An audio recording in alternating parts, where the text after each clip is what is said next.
Ladies and gentlemen, boys and girls, I am a huge Sonic fan. I know on this channel I mostly talk about cartoons and anime and movies sometimes and the occasional video game, but Sonic is probably one of my favorite franchise, period. Sonic Adventure 2, I probably have like 400 hours in or something, probably way more considering I played it when I didn't have a job. An inconceivable amount of time spent in the Chow Garden. And yes, of course, I played the absolute hell out of Sonic and Sega All-Stars Racing on the Wii. That was probably my most favorite racing game ever. And since then, I have been waiting and yearning for the next super grandiose, fantastic Sonic racing game, because I know Sega knows how to do that right. I also think I played Sonic Free Riders. I had the Kinect, but obviously Kinect games, like the game was still good, but you know, I forget about it a little bit more than the Sega All-Stars, but it's irrelevant. Now, at first, I was a bit wary, considering the game is $70. Oh no. And racing games tend to not really have that much depth, at least in my opinion. It's very hard for them to do it. At the end of the day, you are just kind of driving and, you know, trying to get to the finish line. That's the whole thing. There's only so much you can do with it, right? I think Sonic CrossWorlds has done the unthinkable. So before I get into how the game plays exactly and all the little intricate things and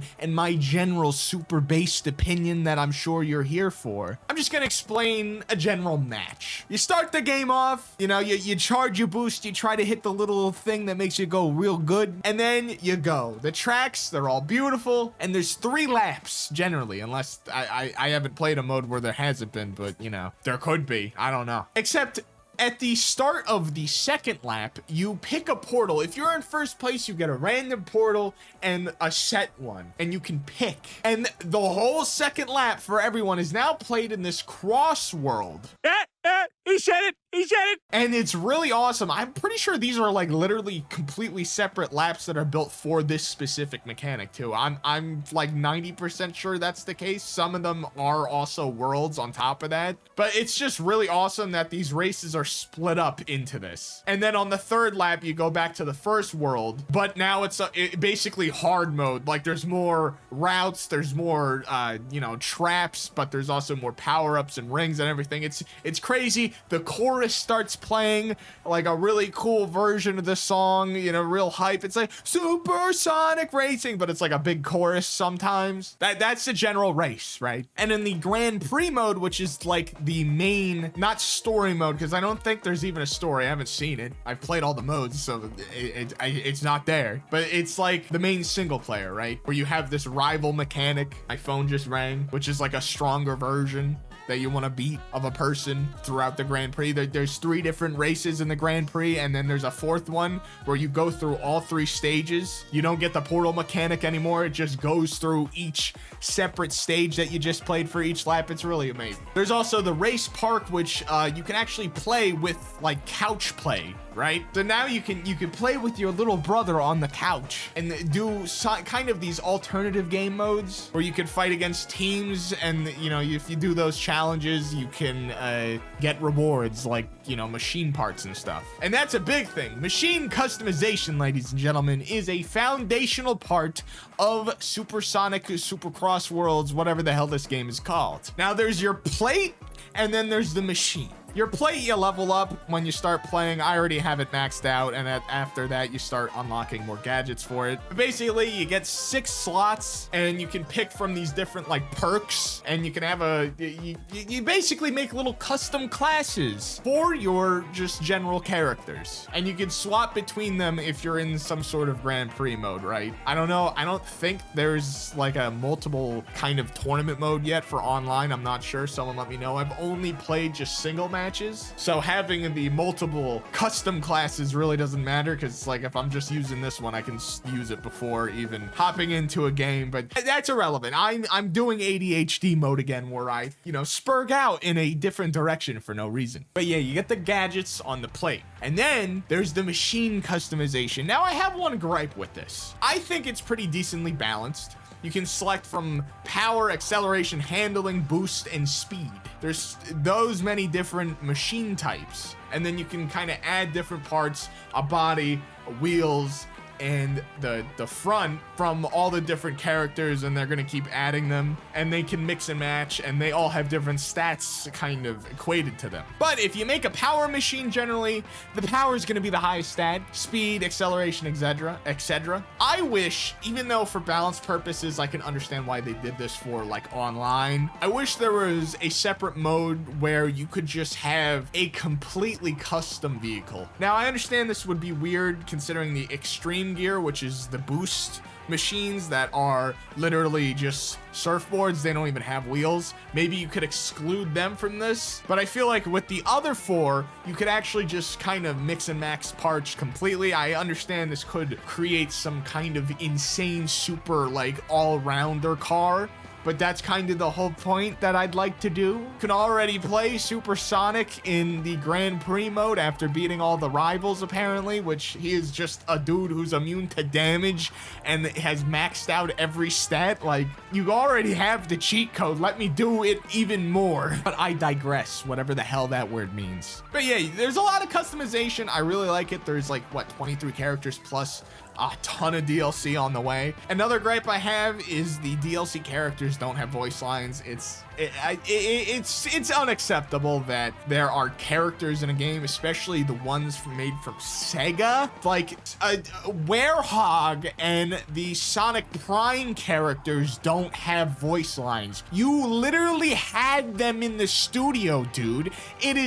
Why is 9, which is just a fucking Tails variant, not have voice lines? Why does Werehog not have voice lines? I understand maybe it's not the same Sonic voice actor from the game, but like, could either bring him back or just have the current Sonic do it, considering it's technically the same guy. Just, man, come on. I'm playing a game where the whole gimmick is that I have a giant roster of characters who can interact with each other while racing. This is like if Smash Brothers didn't have voice acting. Oh wait, we already saw that example with Nickelodeon All-Star Brawls 1, and look what happened. Everyone was pissed off. Why the hell don't these characters have interactions and voice lines? It doesn't make any sense. Like, why don't they have voice lines in the game? Thankfully, that's not, you know, the main cast all have these different interactions and like rival things. In Grand Prix, if your rival, you get a little intro where they kind of talk shit about each other. It's really nice. Very awesome. Very fantastic even. But it annoys me so much that I'm not gonna hear like Joker. Hopefully, you know, I beg, I pray that I will be able to hear Joker, who's going to be one of the DLC characters. Not Batman Joker, but Joker from Persona, baby. You know, colors flying high, baby. Rivers in the desert. At the very least, I better get like every soundtrack from Persona 5 that's good that I like, which is all of them. There better be 50 songs from that game in this game if I don't get the voice act. I want to see, honestly, I'm drawing a blank on what Joker says in game. I want to hear him say Persona. There you go. That's an easy one. At least Minecraft Steve not having voice lines would make sense, but like even then, he better say when you get hit. It better be like you know, the hurt sound. And when he's getting coins, it should make the you know, the eating the meat. I think people have already played these characters in like old betas. Also, SpongeBob not getting voice acting is kind of cringe. We better get that. It's gonna be really lame if I get to play SpongeBob, but he doesn't fucking say anything. I'm spitting. I bit my lip real bad, dude. Look at that. It's like a ball in my mouth. It's what I get for working at bars and just chewing on ice cubes. I don't even drink. I did that while sober. But how's the game feel? Well, I mean, I'm sure you've already known.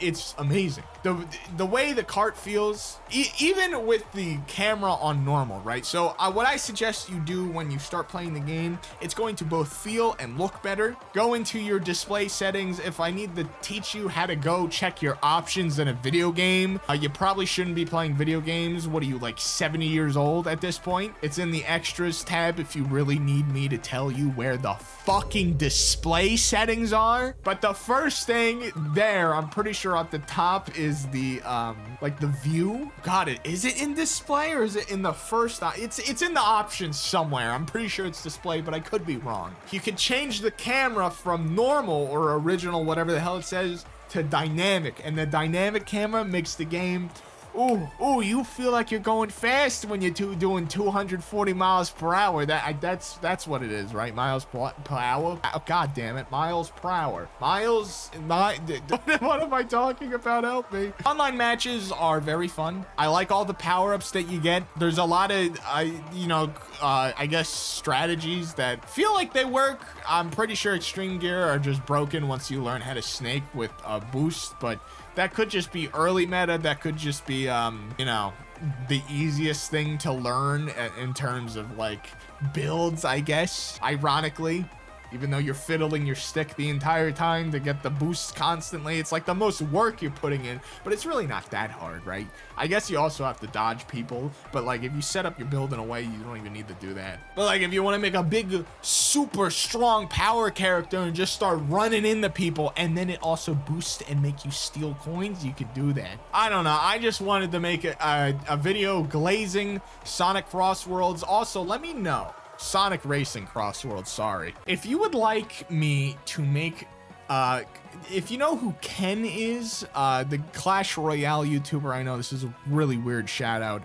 I watch him because I play Clash Royale on my phone, right? And he makes these gaming videos constantly, every single day, where it's just him talking to the camera, slot gaming content, right? I kind of want to do that, but for CrossWorlds, all I'd have to do is play the game for 20 minutes a day, just online matches, yapping. I'm going to do that anyway, so I might as well record it. Not here. I'm not going to put it here because that would screw up the algorithm, right? This is me try hard at YouTube channel right now, all right? But I have a channel called Dacosity Gaming. I might link it, I might not. I might not even do this. If I forget to do this, I'm sorry. But I might start uploading daily Sonic CrossWorlds content if I really get into this game. And I'm starting to actually enjoy just thinking about the game, coming home and playing it. Even though I haven't won yet online, although I've only played like 5 matches and I've gotten second like six times. Yes, 6 out of 5 matches. That makes sense. I almost got first in my last one, and then some goddamn shadow player, he had like an aura coming out of his car. I didn't even know you could get that. I can't wait to get deep into this customization, man. I didn't know. Some dude had a crown. I beat him though. That was real funny. But like, really, you put me in the lobby with this guy who's probably got like 100 hours in the game. I'm like my 6th. Come on, man. But yeah, the pricing is a little but the game has enough content, right? It's just, they better start adding a lot of stuff. I hope they keep this game afloat for a while because it's a really good racing game. Like, amazing. Fantastic. I've said that 100 times. All right, like and subscribe, goddammit. Share this with your friends. You can make fun of the thumbnail on Twitter. Just please keep my goddamn name in the Twitter post. Last time I used this thumbnail, the Dragon Ball one, it blew up on Twitter. It got like 4 million views on Twitter, and guess whose name wasn't in it? Guess whose name wasn't in the picture? Dick. I don't want to be a gaming YouTuber anymore anyway. At least not one that covers it every day. I mean, I'll play it every day. I'll make easy stuff, but shut up. The video's done.